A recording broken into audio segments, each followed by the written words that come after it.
법원에 들어온 홍장원 전 국정원 1차장, 윤 대통령을 향해서 이렇게 공손하게 인사를 합니다. 그런데 대통령은 고개를 휙 돌리죠. 홍 차장 기죽지 않고 차분하게 증언을 이어갔습니다. 봤지? 비상계엄 발표하는 거 이번 기회에 싹 다 잡아들여, 싹 다 정리해. 국정원에도 대공수사권을 줄 테니까 우선 방첩사를 도와 지원해. 자금이면 자원, 인력이면 인력, 무조건 도와 라는 취지로 말하였죠. 그렇게 기억합니다. 누굴 잡아들이냐, 대통령은 목적어를 말하진 않았지만 방첩사를 언급했기 때문에 여인영 전 사령관에게 전화를 걸었다고 했습니다. 여 전 사령관, 처음에는 제대로 말해주지 않다가 대통령 이야기를 꺼내자 체포 명단을 불러줬다고 했습니다. 부위에게 전화 받았어. 대통령이 너희들 지원해 주래. 그다음부터는 여인영 장관이 당시의 상황들을 저한테 설명해 주기 시작했습니다. 그래서 여인영 사령관은 증인에게 국회는 경찰과 협조해서 봉쇄하고 있습니다. 선배님 이걸 도와주세요. 저희 체포조가 나가 있는데 소재 파악이 안 돼요. 명단 불러드릴게요 라는 취지로 이야기를 했죠. 네. 여인영이 사용한 정확한 워딩이 체포조 맞습니까? 네. 대통령 측은 전화를 받을 당시 홍 차장이 술을 마신 상태여서 기억이 정확하지 않은 것 같다는 취지로 흔들었습니다. 메모로 적은 체포 명단도 정확하지 않은 것 같다고 공격했습니다. 하지만 홍 차장은 다음과 같은 이유로 대통령보다 자신의 기억이 더 정확하다고 주장했습니다. 대통령께서도 그날 보니까 여러 군데다 전화 많이 하셨더군요. 저는 처음으로 대통령의 전화를 받은 거잖아요. 아무래도 밑에 사람이 있군이 정말 오랜만에 전화한 부분의 내용이니까 거의 토시까지 하나 기억하지 않을까요? 2시간 동안 쏟아낸 홍장원의 그날의 기억. 거짓말을 하는 쪽은 누구인지 하나하나 짚어봐야겠습니다. 예, 어제 굉장히 중요한 날이었고요. 물론 내일도 중요합니다만 어제 내용들을 어젯밤에 영상을 통해서 많은 분들이 보셨을 텐데 지금부터 좀 반복되더라도 하나하나 짚어가면서 어떤 의미인지를 분석해야 될 것 같습니다. 일단 첫 번째, 정치인 체포와 관련된 홍 전 차장의 증언 들어보시죠. 봤지? 비상계엄 발표하는 거 이번 기회에 싹 다 잡아들여, 싹 다 정리해. 국정원에도 대공수사권을 줄 테니까 우선 방첩사를 도와 지원해. 자금이면 자원, 인력이면 인력, 무조건 도와 라는 취지로 말하였죠. 그렇게 기억합니다. 증인은 싹 다 잡아들여를 어떤 의미로 이해하셨습니까? 말뜻 그대로 이해했습니다. 그 누구를 잡아들이라는 취지로 이해를 하셨습니까? 당시의 통화 내용으로 보면 구체적으로 대상자, 즉 목적어를 규정하지 않으셨기 때문에 당시로서는 뭔가 잡아야 된다는 생각은 들었었는데 누구를 잡아야 된다라고 하는 부분까지는 저한테 전달받지 못했다. 예, 싹 다 잡아들이라는 지시를 받았다. 누구인지까지는 전달을 받지는 못했다라는 증언입니다. 성치훈, 김윤영 의원님 두 분께 차례로 들어보죠. 헌재와 그 이전에 국회에서의 증언이 지금 일맥상통하거든요. 일치하고 있거든요. 그렇다면 신빙성이 높은 것으로 봐야 되느냐라는 질문이 생길 수밖에 없어요. 그렇죠. 신빙성의 판단 기준은 주장의 일관성 그리고 구체성 두 가지를 보통 봅니다. 근데 홍장원 전 차장 같은 경우는 계속해서 일관되게 똑같은 이야기들을 하고 있고요. 예. 그리고 구체적으로 진술을 하고 있습니다. 그리고 본인이 모르는 부분에 대해서는 모른다, 목적어가 없다, 없었다. 이렇게 명확하게 이야기하고 있지 않습니까? 이런 측면에서 저는 홍장원 차장의 진술에 아주 신빙성이 높다고 생각을 하고요. 이진우 사령관이라든지 어제 여인영 전 방첩사령관이라든지 이 사람들은 좀 내용이 바뀌거나 아니면은 좀 진술이 제한된다면서 발표를 하지 않았습니다. 예. 이렇게 됐을 경우에 보통 최초 진술을 무게감을 더 많이 둡니다. 왜냐면은 아무래도 그 이후 진술에 있어서는 본인에게 좀 유리하게 하기 위해서 아니면 본인의 죄를 좀 줄이기 위해서 발을 바꾸는 경우가 다수기 때문에 최초 진술 때 어떻게 하느냐가 가장 중요하게 판단이 되는데요. 그럼에도 불구하고 홍장원 차장은 본인이 유리하든 불리하든 그것과 상관없이 일관되게 주장했다는 점. 만약에 홍장원 전 차장이 지금 거짓말을 하고 있다라고 누군가 주장을 한다면 그렇다면 홍장원 전 차장은 계속해서 거짓말을 하면서 가장 형량이 높은 내란죄로 본인을 처벌해달라고 지금 거짓말을 하고 있는 겁니다. 예. 이게 비상식적이잖아요. 왜냐면은 지금 그 홍장원 차장의 증언, 체포, 정치인에 대한 체포가 어떻게 보면 내란죄 혐의 아주 결정적 증거 중 하나이기 때문에 본인이 이거를 증언함으로써 만약에 거짓말을 한다 한다면 거짓말을 함으로써 본인의 죄가 중해지는 건데 그런 거짓말을 하는 피의자가 있을까요? 그러니까 상식적으로 저는 홍장원 차장이 거짓말을 했다는 주장은 납득하기 어렵다. 그리고 홍장원 차장의 어제 나온 증인 중에서는 가장 신빙성 높은 사람으로 보일 수 있다. 저는 그렇게 봤습니다. 예.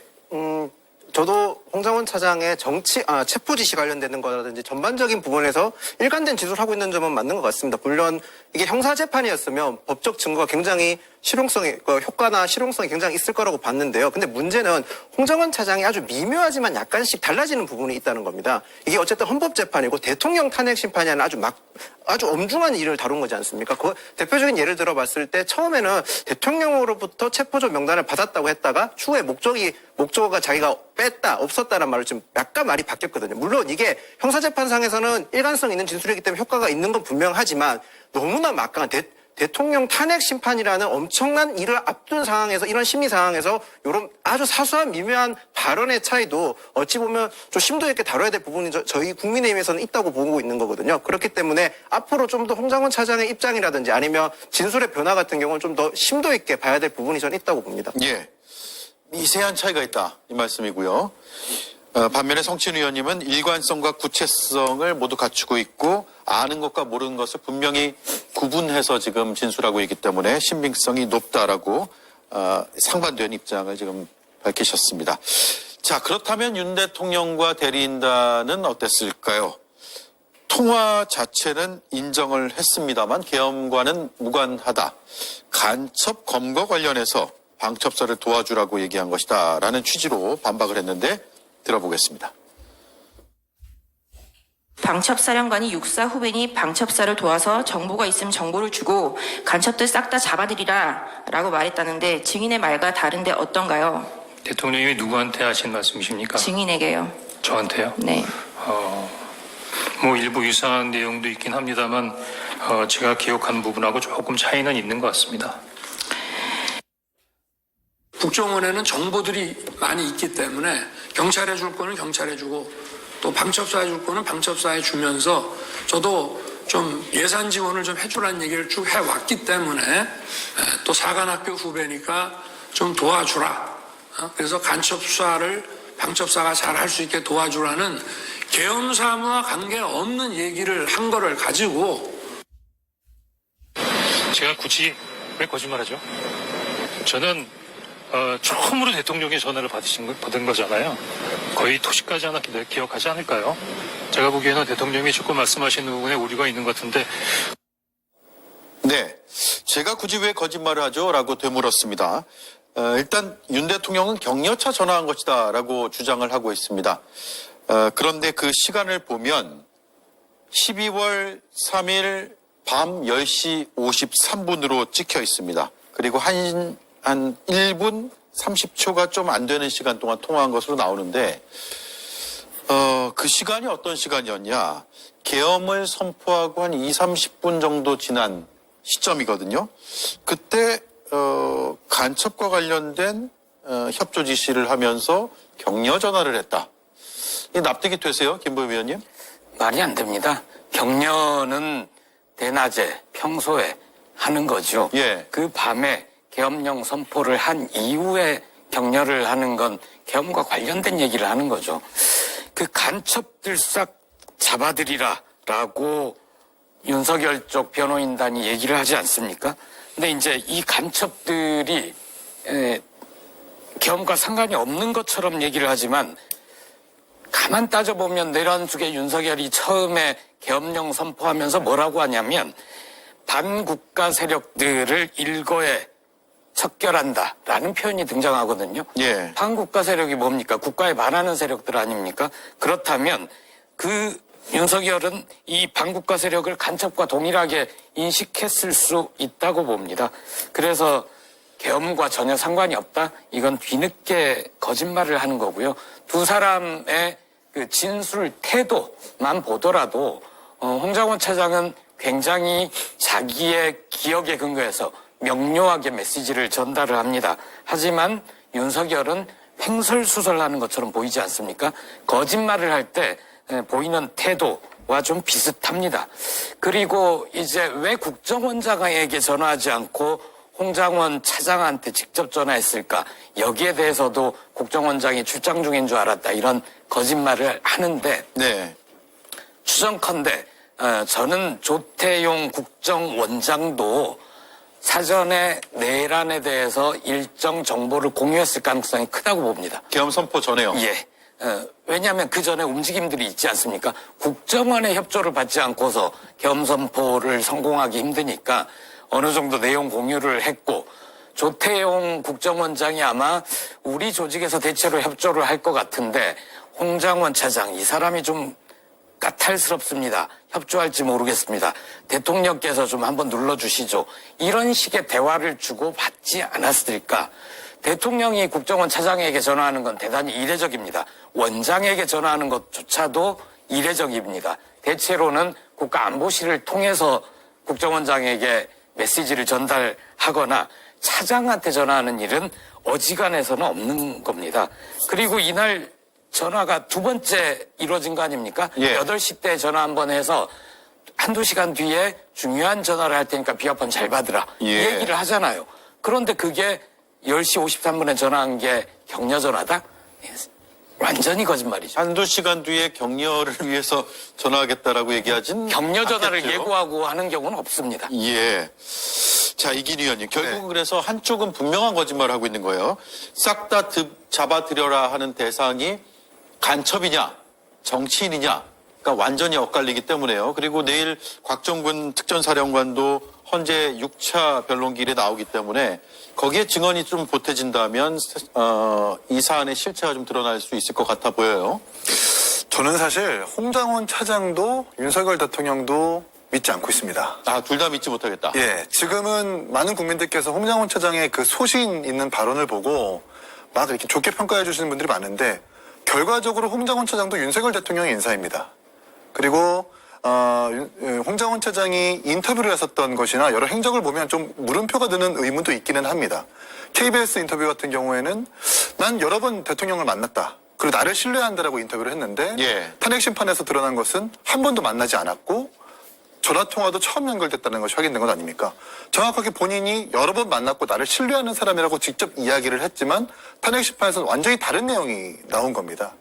그리고 어저께 이 재판관과의 실랑이도 좀 있지 않았습니까? 이 메모에 있어가지고 검거 요청, 여인영 사령관이 검거 요청이라는 말을 직접 하지 않았지만 위치 추적이라는 말을 검거 지원 요청이라고 해석했다라는 부분도 좀 그렇고, 그리고 홍장원 차장이 인터뷰를 통해서 나온 조선일보 보도를 보면 예. 한동훈 대표를 체포하라고 대통령이 직접 지시했다 라는 인터뷰를 했는데 알고 보니까 그것이 여인영 사령관으로부터 들은 거라서 그 보도는 오보이고 잘못된 것이라고 후에 나중에 다시 정정하는 일이 있거든요. 이런 것만 봐도 허례허식이 있는지는 잘 모르겠지만 아직까지는 중립기여를 잘 놓고 판단해야 된다는 말씀을 드리고 싶습니다. 근데 그럼에도 불구하고 홍장원 차장의 체포 지시가 명백히 거짓말이라 하더라도 비상계엄이 선포된 직후에 30분도 안 된 상태에서 대통령이 간첩 사무를 도와주기 위해서 격려 전화를 했다? 이건 정말 말이 안 되는 거죠. 예. 다시 처음으로 돌아갔을 때 이 계엄 선포를 왜 했냐라는 계엄 담화문을 보면, 계엄 선포 담화문을 보면 단 한 글자, 간첩이라는 간첩의 기억자도 들어가지 않습니다.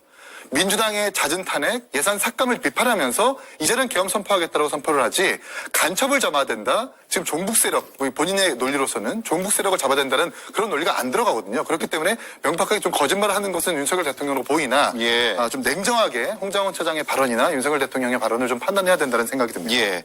아직까지는 둘 다 의심해서 봐야 된다. 이 말씀으로 해석하면 될 것 같습니다. 자, 의견들이 다 달라요, 이렇게.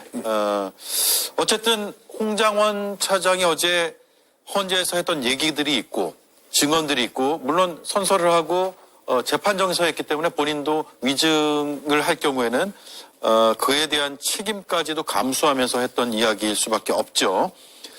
자, 계속해서 들어보겠습니다. 여인영 전 방첩사령관에게 전화를 해서 대통령 이야기를 했더니 그제서야 여 전 사령관이 체포 명단을 불러줬다. 이렇게 어제 증언을 했습니다. 그리고 메모를 했다는 거잖아요. 어두운 국정원장 관사 입구 공터에서 서서 적었다라고 밝혔는데 그 대목도 들어보겠습니다.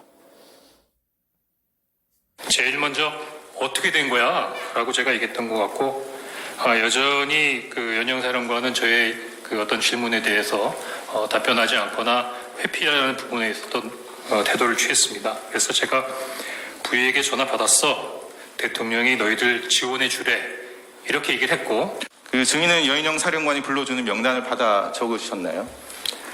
예, 받아 적었습니다. 제가 국정원장에게 보고를 드리기 위해서 관저에 갔었고 관저에 내려가 있는 상태에서 대통령님으로부터 전화를 받았습니다. 그 바로 이어서 지상을 규명하기 위해서 방첩사령관한테 전화했는데 명단을 불러주는데 이렇게 책상에 앉아서 여유 있게 적었던 부분이 아니라 당시 국정원장 관사 입구에 있는 공터였기 때문에 서서 제 포켓에 있던 메모지에다 막 적었었습니다. 사무실에 가서 다시 보니까 제가 봐도 이거 알아보기가 어려울 만한 것 같아서 제가 보좌관을 불러서 야 이거 좀 정서해봐라 라고 해서 적었는데 제가 왼손잡이라서 글씨체가 조금 좀 흘려 쓰는 부분이라 상대방들이 좀 알아보기 어렵습니다. 그래서 그렇게 만들어진 메모입니다. 처음엔 16명, 14명이라는 기재도 있고 16명이라는 기재가 있었고 그 후에 16명이라는 기재가 이제 삭선 표시돼서 지워진 것으로 보입니다. 혹시 증인이 기억하는 체포 명단이 총 16명 맞나요? 밤에 서서 막 메모를 하는데 14명이든 16명이든 그걸 또박또박 다 적을 수 있는 사항이 아니었고요. 적다 보니까 이게 뭐지? 하는 생각이 들어서 그 뒤에 있는 부분들은 대부분 한 반 정도 적다가 추가로 적지 않았고 나중에 나름대로 좀 약간 기억을 회복해서 적어보니까 한 14명, 16명 정도가 됐나? 그렇게 기억하고 있습니다. 예, 홍 전 차장 증언에 따르면 여인영 전 사령관이 체포조라는 용어를 썼다라고 했고요. 반면에 여인영 전 사령관은 통화한 사실은 인정하겠으나 체포조와 관련된 답변은 구체적으로 하지 않았습니다. 피했습니다, 답변을. 그래서 체포조를 썼느냐 안 썼느냐도 쟁점이 될 수 있는데 이걸 좀 더 본질로 접근해서 제가 질문을 드릴게요, 성춘 의원님. 예. 결국 체포 지시를 했느냐 여부잖아요. 그렇죠. 네. 내일 곽종근 특전사령관 출석한다고 제가 앞서도 말씀드렸지만 곽 전 사령관은 체포 지시를 받았다라고 주장하는 인물이고 조지호 경찰청장도 관련된 인물로 지금 보이고 여인영, 이진우 이런 사령관들은 구체적인 답변을 안 하고 피하고 있어요. 그러면서 답변이 제한됩니다. 라고 해서 이걸 간접적으로 인정한 거 아니냐라는 해석까지 낳고 있는 이런 상황이어서 이걸 전체적으로 봤을 때 체포조라는 용어를 썼느냐 안 썼느냐도 굉장히 중요한 부분이고 결국 체포 지시가 있었는지 여부에 대해서는 우리가 어느 정도 상식선에서 판단할 수 있는 지금 여건이 조성됐다고 볼 수 있는 거겠죠. 그렇죠. 왜냐면은 답변을 안 했지만 여인영 사령관은 안 했지만 지금 그 체포 명령을 들은 사람이 여러 명이잖아요. 네. 지금 홍장원 차장, 그 곽종근 사령관 그리고 조지호 경찰청장 관련된 이야기들을 들은 사람들이 너무 많습니다. 이 사람들이 다 뭐 입을 맞춰서 이렇게 얘기를 했을까요? 이 사람들이 집단적으로 지금 거짓말을 하고 있는 게 가능할까요? 저는 그건 전혀 불가능하다고 보기 때문에 지금 그 여인영 방첩 사령관이 어제 답변을 제한한다고 하면서 구체적으로 말을 하지 않은 것은 본인이 이런 체포 명령을 전달한 사람이 되면 아마도 저는 여인영 방첩사령관 같은 경우는 중요 임무 종사자가 될 겁니다. 그렇기 때문에 본인의 죄가 매우 중해지는 것이기 때문에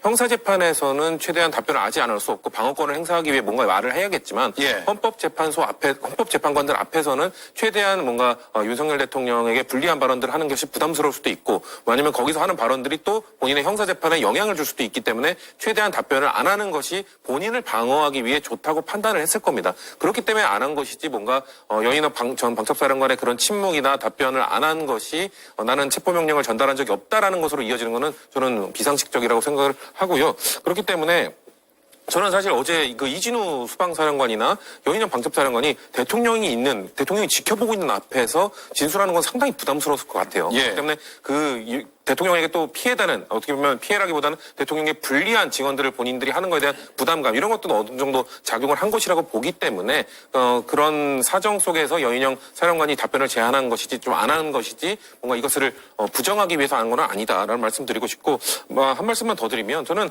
아까 전에 이 홍장원 차장이 대통령으로부터 한동훈 전 대표를 체포하라는 명령을 받았다라고 처음에 얘기했다가 진술을 번복했다고 했는데 네. 근데 생각해 보십시오. 홍장원 차장은 대통령에게 전화를 받았습니다. 자, 비상계엄 받지? 다 잡아들여. 그 방첩사 협조해. 그런 다음에 방첩사령관과 통화를 했습니다. 예. 뭔 얘기야? 했더니 이 사람 잡아야 돼. 근데 거기 한동훈 전 대표가 들어가 있어요. 그러면은 홍장원 차장의 입장에서는 뭡니까? 누가 한동훈 대표 잡으라고 한 거죠? 대통령이 명령한 겁니다. 그거에 대해서 뭔가 직접적으로 이렇게 여인영 방첩사령관을 통해서 한 차례 건너서 전달받았다 이 얘기를 안 했을 뿐이지 그 명목상으로는 결국 대통령이 한동훈 전 대표를 잡으라고 한 말은 맞습니다. 그렇기 때문에 홍장원 차장의 신뢰도가 그것 때문에 떨어진다는 말은 저는 조금 동의하기 어렵다는 말씀은 덧붙이고 싶습니다. 예. 자, 정영식 재판관은 이 메모에 대해서 선뜻 이해가 안 된다며 계속 꼬리 질문을 했는데 이 질문 과정을 한번 보시고 얘기를 나누죠.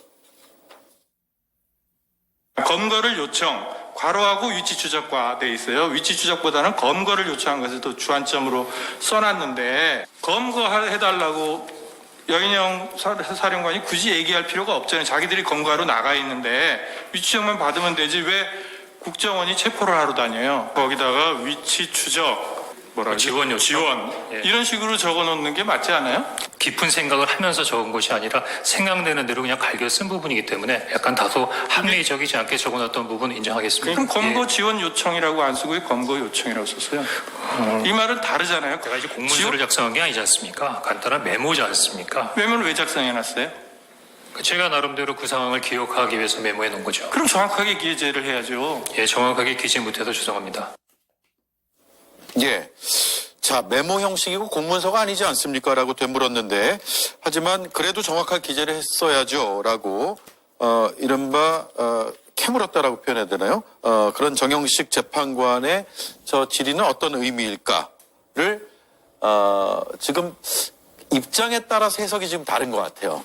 일단 김일영 의원은 어떤 생각으로 보게 됐습니까? 정영식 재판관은 저는 어제 저 질문은 굉장히 적절했다고 생각을 합니다. 예. 이유는 간단합니다. 어제가 어찌 보면 이번 지금까지 이루어진 탄핵 심판 기일 중에서 가장 중요한 날이라고도 할 수 있었습니다. 왜냐하면 어제 나온 증인들은 다 국회 측에서 부른 증인입니다. 현재 국회는 탄핵이 인용돼야 된다고 주장하고 있기 때문에 국회 측에서 요청한 증인들 같은 경우는 탄핵에 인용할 수 있는 아주 결정적인 증거 또는 증거를 가지고 나올 수 있다고 봐야 되는 상황이지 않습니까? 예. 하지만 이진우 여인영 사령관 같은 경우는 본인의 형사소송 때문에 증언을 거부하고 있는 상황이지 않습니까? 그런데 이진우 여인영 사령관과 그다음 홍정욱 차장의 의견이 지금 완벽하게 대치되고 있는 상황에서 정영식 재판관이 그럼 이 사건의 본질을 파고들기 위해서는 어쩔 수 없이 홍정훈 차장에게 자세하게 물을 수밖에 없는 상황이었기 때문에 저렇게 상세하게 저는 물어봤다고 생각을 합니다. 예. 거기다가 저희가 일반적으로 법원에서 다툼에 있어서 피고인 또는 어떤 행위자의 전문성을 굉장히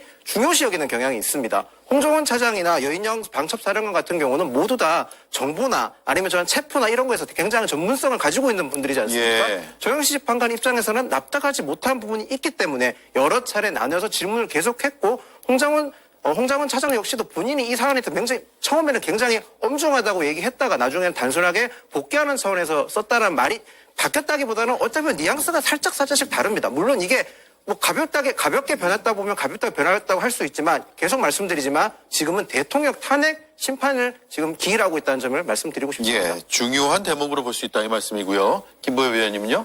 저는 저 질문을 보면서 이 질문이 윤석열의 헌법 법률 위반 행위를 따지는 데서 본질적인 질문인가 이런 생각을 해봤습니다. 결국 따지고 보면 혼내는 거거든요. 당신은 국정원 차장식이나 돼가지고 메모도 똑바로 못하냐. 이거를 질문 형태로 혼내고 있잖아요. 그래서 이거는 뭘까. 그래도 저는 이제 조만간 있을 헌법재판소의 결정 주문 대통령 윤석열을 파면한다. 여기에서 8대 0의 결과에 이변이 없을 거다라는 생각을 가지고 있습니다. 그럼 왜 그랬을까? 왜 정영식 재판관은 본질적이지 않은 걸 가지고 홍 차장을 괴롭히듯 질문을 했을까? 하나는 카메라 욕심이 좀 있었던 것 같습니다. 그동안 4차례 헌재 심판 진행되는 동안 이분이 그닥 주목을 못 받았어요. 예. 다른 분들 문영배 재판관 등이 질문을 한 거에 비해서 생중계가 되고 있는데 별로 주목을 못 받았고 그러다 보니 이제 이분을 추천을 누가 했습니까? 윤석열 추천해서 대통령 임명으로 된 분인데 그 주변 분들이 이런저런 얘기를 하지 않았겠습니까? 당신은 지금 윤석열 추천으로 그 자리에 가서 앉아 있으면서 도대체 민주당 추천 재판관과 다를 바가 뭐냐? 예. 좀 똑바로 해라. 이런 식의 지청구를 많이 들었을 가능성이 있다. 그러니까 본인의 카메라 욕심 더하기 주변에 그 보수적인 인사들의 기대에 부응하기 위해서 좀 본질적이지 않은 걸 가지고 꼬투리 잡지 않았나 싶습니다. 예. 제가 왜 이거 입장에 따라서 다른 반응들이 나오냐는 말씀 드렸냐면 오늘 대통령 측에서 입장문을 냈거든요. 홍 전 차장의 증언이 사실이 왜곡됐다라고 주장하면서 특히 체포 명단 메모에 앞뒤가 맞지 않는 증언이다. 홍 전 차장의 오류가 있었다는 점을 시인한 것이다. 제가 정확하게 기재 못해서 죄송합니다라고 사과했던 그 마지막에 죄송합니다라는 표현이 오류를 스스로 시인한 것이다 라는 주장으로 발전했습니다. 그래서 이 질문을 차례로 드려본 것이고요. 이긴 위원의 생각은 어떨까요? 그러니까 정영식 재판관이 그것을 추궁하고 물었던 것은 위치 추적이 곧 검거 요청으로 해석할 수 있느냐에 대한 진위 여부를 파악하기 위함이고, 그리고 홍장원 차장이 그 답변 과정에서 조금 감정적으로 대항한 부분이 있습니다. 그럼 제가 거짓말했다는 소린가요? 라는 재판관한테 그렇게 다시 재질문을 하거든요. 예. 중간의 개연성에 대해서 구체적으로 설명하는 것이 아니라 그럼 제가 거짓말하는 겁니까? 라고 감정적으로 대응을 하다 보니 정영식 재판관도 그에 맞서가지고 그게 아니고요. 이 사실관계를 한번 확인하려고 하는 겁니다라고 재질문하는 과정에서 이런 장면이 연출된다는 걸 저는 그렇게 해석하고 싶고요. 그리고 체포 명단이 뭐 누가 했다 만다 이게 중요한 게 아니라 우리 이진우 사령관의 공소장에서 보면은 어제는 답변을 회피했다고 밝혔지만 이진우 사령관의 공소장이 그렇게 적혀 있습니다. 문을 부수고 들어가라고 분명히 얘기했다. 그리고 국회의원 한 명당 4명의 체포조가 달라붙어가지고 대응을 해라 라고 정확하게 공소장에 적시가 되어 있고 그걸 부정하지 않거든요. 다만 윤석열 대통령 앞에서 탄핵심판 앞에서 얘기하지 못할 뿐이지 이미 공소장에 적시가 되어 있고 그 공소장을 탄핵심판도 분명히 채택했기 때문에 이것은 큰 맥락에서 달라지지는 않을 것이다. 예. 내란죄를 흔들 만한 그런 이견은 아닐 것이라고 저는 봅니다. 예. 대세에는 지장이 없다. 그렇습니다. 예. 자, 대통령의 발언도 어제 꽤 장시간 있었는데 차례로 듣고 나서 제가 질문을 한꺼번에 드릴게요. 일단 홍 전 차장이 전화를 받았을 때 반주를 한 느낌이었다. 그러니까 술을 마신 느낌이었다라는 건데 이게 대통령이 홍장원 전 차장의 진술의 신빙성을 떨어뜨리기 위해서 한 주장인 것이 아니냐라는 의문을 들게 만드는 표현들입니다. 들어보겠습니다. 제가 국정원장한테 아직도 거기시죠? 저는 미국에 있는 줄 알고 그랬더니 국정원장이 아직도 여기입니다. 이래서 저는 해외에 있는 줄 알았습니다. 그래서 처음으로 제가 홍장원 1차장한테 전화를 하게 됩니다. 제가 전화를 딱 받으니까 벌써 약간의 식사 반주를 한 느낌이 딱 들어갔고 제가 원장님 부재 중이니까 원을 잘 챙겨라 라고 얘기하고 이따가 내가 혹시 전화할 일이 생길지 모르니 이 비화폰을 잘 챙기고 있어라. 네. 자, 전화를 했더니 딱 반주를 한 느낌이다 라고 했고요. 또 홍장원 전 차장이 민주당과 내통했다라는 식의 주장도 이어졌습니다. 들어보겠습니다. 뭐 탄핵부터 뭐 내란물이니 이런 모든 프로세스가 12월 6일 국회에서 박선원 의원한테 넘어가면서 시작이 된 거라고 저는 보는데요. 홍장원 1차장을 좀 해임해야 되겠습니다. 그래서 제가 뭐 다른 것도 안 물었습니다. 그건 원장이 그렇게 판단하면 그렇게 하십시오. 그래서 내일 사표를 받겠습니다 해서 사표를 받고 아까 6일 날 뭐 다시 일하자 했다는데 그 이후에 지금 이제 12월 6일 아침 기사부터 이런 체포 얘기가 대통령이 뭐 한동훈 대표를 잡아넣어라 이런 기사가 12월 6일 아침부터 나기 시작합니다. 예. 탄핵이니 뭐니 이런 프로세스가 12월 6일 국회에서 박선원 의원, 민주당 소속이죠. 박선원 의원에게 넘어가면서 시작이 된 것으로 나는 보고 있다. 이렇게 주장을 했습니다. 자, 김보엽 위원님부터 들어볼까요?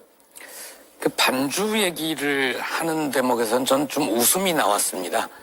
폭탄주를 일상적으로 음용하는 분이 반주 얘기를 해서 신빙성을 떨어뜨리려고 하는데 차라리 그 말 앞에 그쪽 분야는 제가 좀 전문성이 있지 않습니까? 이런 식의 말을 붙였더라면 예. 어느 정도 좀 경청할 만한 것 같습니다. 이 말 외에도 어떤 얘기가 있었냐면 호수 위에 뜬 달 같았다. 예. 즉 진실을 쫓지 않고 가짜로 비친 모습, 허상을 쫓는 것 같다라는 얘기를 써서 그 얘기도 저는 인상적으로 들렸는데 이것도 마치 이태백이 연상되지 않습니까? 달 위에 뜬 달, 술잔에 뜬 달, 호수에 뜬 달 이런 시를 연상하는 듯한 얘기를 좀 했습니다. 금주 상태에서 몹시 그리운 거 아닌가 그런 생각이 들고요. 신빙성을 떨어뜨리려고 하지만 윤석열의 말보다는 이 홍 차장의 말에 훨씬 더 일관성이 있고 구체성이 있다, 신빙성이 있다라고 지켜본 분들은 많이 이 판단을 하실 겁니다. 그리고 이 원장 얘기, 국정원장 얘기를 하면서 마치 민주당과 내통해서 얘기가 나온다라는 식으로 하는데 민주당과 내통을 해서 비상계엄 선포를 시킨 건 아니잖아요. 그러니까 민주당이 이런 상황을 만들고 민주당이 조기 대선을 위해서 이런 상황을 만든 것처럼 국민의힘이나 윤석열 쪽은 얘기를 하는데 다 거짓말입니다. 마치 이 상황이 이미 결정이 난 상태에서 거기에 끼워 맞추면서 내가 사실은 경고성으로 살짝 겁만 주려고 했는데 애들이 저지르고 말았네. 예. 이런 식으로 끼워 맞추는 거잖아요. 전형적인 사기꾼들의 수법입니다. 네, 이긴 의원님께 발언권 드리고 이어서 김윤영 의원님 말씀까지 들어볼까요? 예, 정확하게 반주 얘기 운운하는 것은 그냥 메신저를 공격해서 메시지를 오염시키겠다라는 뜻인 것 같습니다. 예. 근데 그 전략은 이미 어제 변론기일 처음부터 윤석열 대통령이 쓰는 전략이거든요. 윤석열 대통령 측의 변호사가 5분 발언을 통해서 뭐라고 재판관들한테 얘기를 하냐면 이념이나 소신이 아니라 법관의 양심에 따라 판단해달라. 너무나 당연한 말 아닙니까? 1 더하기 1은 2입니다. 2 더하기 2는 4입니다와 같은 당연한 말인데 굳이 그것을 재언급하는 것은 지금 국민의힘이 문영배 재판관과 이미선 재판관을 향해서 하는 공격. 그러니까 이 재판관들은 좌익 내지는 이념적으로 편향되어 있다는 것을 은연중에 내비친 겁니다. 예. 그렇게 메신저를 공격해가지고 이 재판이 지금 잘못되고 있다는 것을 국민들에게 지금 계속 알리고 있는 것이 윤석열 대통령 본인인데 홍장원 차장같이 용기 있게 뭔가 자신의 증언을 하는 사람에게 반주 운운하는 것은 매우 잘못됐다는 말씀을 드리고 싶습니다. 예. 반주를 언급한 부분은 아무래도 대통령이 감정적으로 대했다는 부분 저도 맞는 것 같습니다. 그런데 한편으로 돌이켜봤을 때 오롯이 대통령의 입장으로 봤었을 때는 감정적일 수밖에 없다는 점도 있을 것 같습니다. 홍정원 차장은 대통령이 임명한 사람인데 지금 대통령에게서 가장 반하는 발언만 계속하고 있고 거기다가 지금 초반에 윤석열 대통령 탄핵에 있어서 가장 결정적인 여론 형성을 했었을 때 홍정원 차장의 얘기가 많았었습니다. 홍정원 차장의 발언 수위가 발언의 단어라든지 미묘한 변경 자체가 어찌 보면 더 이상 이게 수습되는 게 아니거든요. 이미 엎질러진 물 상황에서 기사는 많이 보도가 되는 상황이지만 이게 어떻게 보면 헌법재판 자체가 탄핵 심판 자체가 여론도 어느 정도 재판관들은 고려할 수밖에 없는 상황이지 않습니까? 네. 대통령 입장에서는 이런 여론을 만들었다는 점에서 홍정원 차장에 대해서 결코 좋은 감정을 가질 수 없었기 때문에 나온 발언이라고 보면 될 것 같습니다. 네, 민주당과의 내통설까지 등장했습니다. 시나리오 쓰고 있네 이 말씀 드리고 싶고요. 예. 탄핵 프로세스는 12월 6일이 아니라 12월 3일 밤에 시작된 겁니다. 대통령이 위법적인 비상계엄을 선언한 순간부터 사실상 탄핵 절차는 시작된 거란 말씀을 드리고 싶고요. 그리고 12월 6일 그 이후로 발언들이 나오기 시작한 거는 사실 우리가 국회에서 보지 않았습니까? 사령관들이 나와서 처음에는 다 답변을 주저주저 안 했습니다. 곽종근 전 사령관조차도 처음에는 답변이 제한됩니다. 이것만 반복하다가 결국 본인의 양심의 가책을 느끼면서 자백 형식으로 이제 그 증언을 하게 된 것이고요. 그런 걸로 봤을 때 저는 박선원 의원이 한 역할은 그들을 회유하거나 뭐 시나리오를 같이 짠 게 아니라 그 높은 정보력을 갖고 그들을 압박한 겁니다. 내가 이미 군 내부에, 국정원 내부에 나의 그 정보력을 통해서 확인한 것들이 많은데 너네들 다 얘기해야 돼. 너네 지금 얘기 안 하면 동조하는 거야라고 압박을 했기 때문에 그들이 실토를 한 것이지, 뭔가 그 박선원 의원이 마치 회유한 것처럼 이렇게 그 신뢰를 실추시키기 위한 행위들, 저는 아마 내일 각종원 전 사령관이 나오면 아마 또 뭐 김병주 의원과 뭐 유튜브 출연했다 이런 걸로 또 오염시키기 위한 노력들을 할 텐데요. 네. 저는 그것 역시 박종원 전 사령관도 유튜브에 출연한 건 맞습니다만 그 이후에 분명 국회에 나와서 증언 그 선서를 하고 본인의 그 양심 고백을 다 한 것이기 때문에 전혀 문제가 되지 않을 것이다. 그리고 마지막으로 대통령께서 아무 일도 일어나지 않았는데 왜 이러냐는 얘기를 또 반복하셨거든요. 예. 그 말은 마치 뭐냐면 나 살인 미수에 그친 사람이 아무도 죽지 않지 않았느냐라고 말하는 것과 같고요. 또 음주운전 걸린 사람이 내가 뭐 사람을 친 것도 아닌데 왜 나를 갖고 그러냐 이런 말하는 것과 똑같습니다. 그리고 아무 일도 일어나지 않은 게 아닙니다. 국민들에게는 전 국민이 지금 비상계엄이라는 트라우마가 생겼고요. 환율 박살났죠. 경제 무너지고 있습니다. 대외 신임도 박살났습니다. 이렇게 만든 사람 누굽니까? 윤석열 대통령이 엄청난 일을 벌여놓은 것이기 때문에 아무리 본인에게 지금 아주 결정적 증거를 제공하고 있는 이 두 증인은 그 홍장원 차장이나 곽정원 전 사령관을 오염시키기 위해 아무리 그렇게 발언을 해봤자 헌법재판관들 그리고 국민들은 저는 납득하지 않을 거라고 생각합니다. 예. 자, 여기까지 정리를 하고요. 이수진 앵커가 윤 대통령 측이 전략이 좀 꼬이는 듯한 그런 장면들을 모아서 브리핑을 해드리겠습니다. 대통령 측의 배진한 변호사는 마이크를 놓지 않으려고 하고 송진호 변호사는 마이크를 뺏으려고 합니다. 무슨 상황일까요? 소명 없이 병력이 맨몸으로 들어갔고 그것도 지금 진입이 안 되고 있다는 것은 아마 저랑 통화한 사람 다 알고 있을 겁니다. 그러면 대통령께도 그렇게 말을 했겠네요? 그렇게 최초 보고를 그렇게 드렸습니다. 아니 나중에 뭐 끌어내라 그런 얘기가 있었다면 제일 먼저 하면 제가 먼저 상황을 설명을 드려야 되니까 그런 말을 했을 거라고 생각합니다. 만약에 처음에 설명을 그렇게 했으면은 네. 대통령이 그런 상황인데도 불구하고 끌어내라는 전화가 오진 않았을 거 아닙니까? 자, 무슨 상황이냐면요. 계엄 당일 이진우 전 사령관과 대통령이 전화 통화를 했다는 답변을 대통령 측 변호인이 이끌어낸 겁니다. 사실 이진우 전 사령관 그 전까지만 해도 답변이 제한된다 이런 말만 반복해 왔는데 참 아이러니한 상황인 거죠. 이뿐만이 아니었습니다. 태도 논란도 거세게 일었습니다. 그럼 이 조서가 가짜라는 말씀이신 건가요? 허위로 작성된 건가요? 지금 갑자기 이렇게 뭘 하나 띄워놓으시고 갑자기 이렇게 물어보시면 저도 이해하는데 좀 시간이 걸리지 않겠습니까? 그러니까 좀 앞뒤를 좀 설명해 주시면서 질문해 주셨으면 좋겠습니다. 제 질문이 어렵나요? 예, 아무래도 글자 그대로 읽었습니다. 아무래도 글자 그대로 읽었습니다. 아무래도 처음 법정에 와 있다 보니까 여러 가지 긴장된 부분도 있고 하나하나를 이해하는데 조금 좀 어려움이 있다는 부분을 좀 양지해 주셨으면 좋겠습니다. 대통령 측 변호인의 거친 언사에 결국 이런 말까지 나왔습니다. 저기 변호인님, 제가 피의자로서 검사에게 조사받는 거 아니지 않습니까? 지금 증인이잖아요. 같은 팀에 해를 끼치는 걸 팀킬이라고 하는데요. 팀킬을 일삼는 변호인을 보는 대통령 속도 답답할 것 같습니다. 예, 이어서 하나만 더 들어보겠습니다. 김계리 변호사와 홍장원 전 차장의 질의응답 장면인데 공작금 유용 의혹을 김계리 변호사가 언급했거든요. 들어보겠습니다.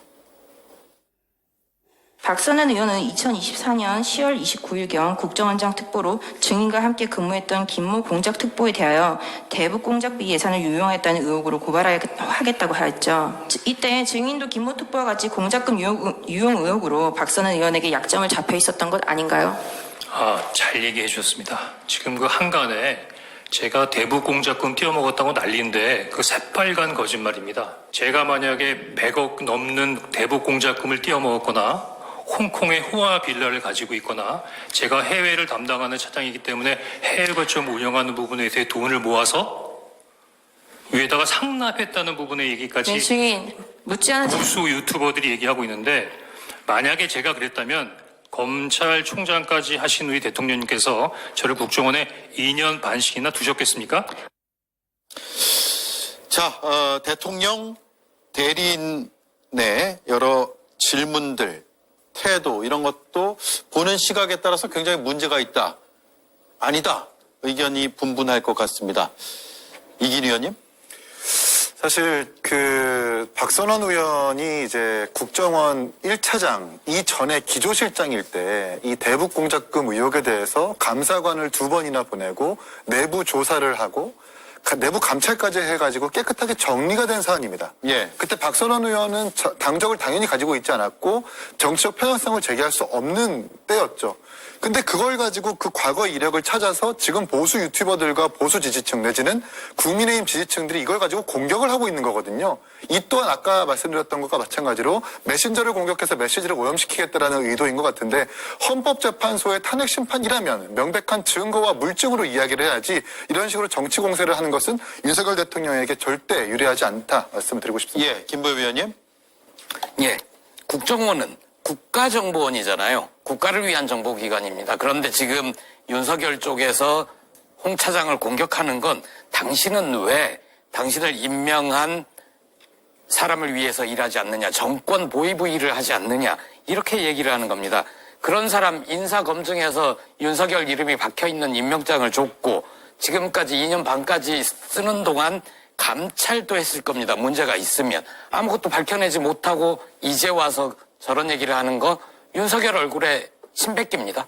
예.